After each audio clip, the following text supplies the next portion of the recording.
Os cientistas realizaram esse experimento pela primeira vez há um século. Dispararam fótons de luz através de uma placa de metal com duas fendas. A luz atravessou os furos e atingiu uma tela atrás da placa. Eu vou demonstrar os resultados desse incrível experimento com um monte de bolas de beisebol e uma barreira que nós colocamos com 2 buracos. Normalmente, no mundo do dia a dia, se eu jogar bolas de beisebol através de um buraco ou de outro, elas formarão um padrão previsível numa tela que nós instalamos bem atrás da base. Elas baterão em um lugar ou em outro. Agora, vamos fazer esse padrão com um monte de bolas de beisebol. Vou usar esta máquina de lançar aqui. Lá vai a primeira. Vamos ver o que acontece.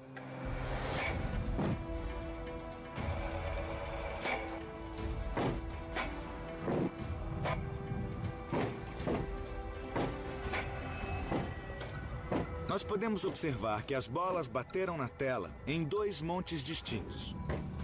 Numa linha direta, a partir de cada um dos buracos. Isso é natural, é o que esperamos. Mas quando vamos para o universo microscópico e usamos elétrons, que são 10 trilhões de vezes menores que bolas de beisebol, temos um resultado muito diferente quando realizamos esse experimento. Um padrão que você esperaria se as bolas fossem ondas passando pelos 2 buracos ao mesmo tempo e interferindo umas com as outras. Geralmente nós pensamos que os elétrons são partículas. Então, como é que eles podem exibir propriedades de ondas? Esses resultados eram desconcertantes.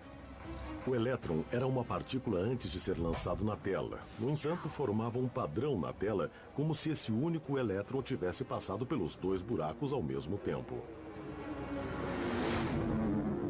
Uma partícula microscópica pode se clonar espontaneamente no meio do caminho?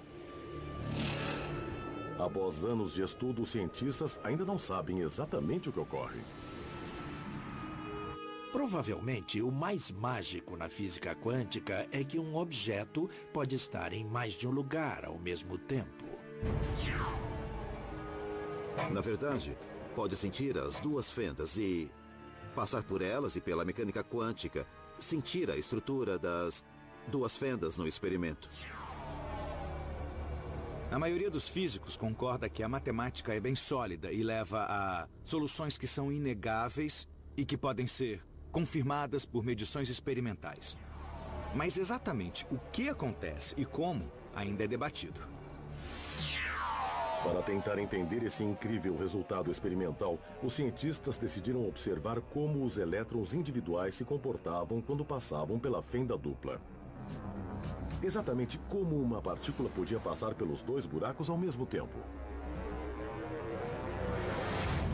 Os cientistas resolveram observar de perto o estranho comportamento desses elétrons ou outras partículas subatômicas ou até fótons de luz. Não importava, desde que fossem pequenos. Eles não apenas olharam onde batiam na tela. Eles também observaram o comportamento das partículas ao passarem pelos buracos. E aí viram algo incrível. Quando os cientistas estavam observando os buracos, os elétrons se comportavam como partículas e formavam um padrão igual ao das bolas de beisebol na tela. Mas quando os cientistas não estavam observando, os elétrons se comportavam como ondas. Formavam um padrão parecido com o padrão de interferência produzido por ondas numa tela. É muito estranho. O que você vê depende de você estar olhando ou não. Se estiver olhando, você vê o comportamento de partícula, como as bolas de beisebol. Se não estiver olhando, você vê um comportamento de onda. Mas não os 2 ao mesmo tempo. Isso era nada menos que assombroso. A observação parecia mudar a natureza das partículas subatômicas.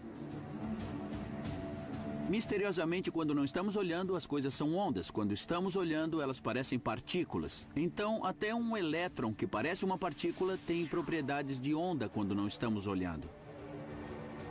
O fato de que, quando não olhamos, o elétron parece atravessar os 2 buracos. Mas quando olhamos, nós sempre o vemos passar por um buraco ou pelo outro. É chamado de enigma quântico. Como nossa decisão de observar algo muda como esse algo age. Há uma explicação técnica.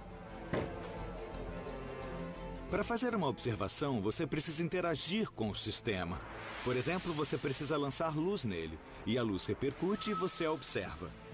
É assim que sabemos que uma bola de beisebol está aqui ou ali. A luz repercute nela. No caso das partículas macroscópicas, isso não as perturba muito. Mas no caso das partículas microscópicas, o ato da luz repercutir na partícula muda onde ela está e como está se movendo. Então, no universo microscópico, onde fótons de luz têm cerca do mesmo tamanho que partículas subatômicas, os fótons têm um grande impacto quando iluminam as partículas para que possamos vê-las. Mas isso não responde à pergunta por que a luz simplesmente não muda a direção das partículas subatômicas. Por que a observação de fato muda a natureza do que está sendo observado? A resposta curta é não sabemos. Esse é o mistério fundamental da mecânica quântica, a razão que torna a mecânica quântica difícil. Misteriosamente, quando olhamos as coisas, vemos partículas, e quando não olhamos, as coisas são ondas. É algo que nós cientistas temos discutido apaixonadamente durante quase 100 anos e ainda não há consenso. Quando foram divulgados, há um século, esses resultados perturbaram a mente mais brilhante da ciência. Einstein disse: "Eu não acredito na física quântica porque acredito que a Lua está lá mesmo quando não estou olhando para ela." Einstein se referia, é claro, às implicações da teoria de que a Lua não está em nenhum lugar até ser observada. No entanto, as paradoxais conclusões do experimento da fenda dupla vão além. Recentemente, graças à tecnologia, os cientistas puderam realizar uma fascinante variação do teste. Seus resultados questionam nossa percepção do próprio tempo. Essa é uma versão high-tech do experimento da fenda dupla. Elétrons são lançados em direção a uma barreira com duas fendas. Mas os cientistas podem atrasar sua decisão de observarem os elétrons até depois de passarem pelos buracos, mas antes de baterem na tela. É como se eu estivesse num campo de beisebol e uma bola fosse atirada em direção à barreira com os buracos. Mas meus olhos estão fechados, então ela atravessa e se comporta como uma onda. Mas aí, no último segundo antes de atingir a tela, eu abro os olhos e decido observá-la. Nesse momento, os elétrons, em essência, tornam-se partículas. E, aparentemente, sempre foram partículas desde que saíram do canhão de elétrons. Então, é como se eles voltassem no tempo antes de passarem pelos buracos e decidissem passar por um ou por outro. Não pelos dois, como fariam se estivessem se comportando como ondas. Isso é loucura.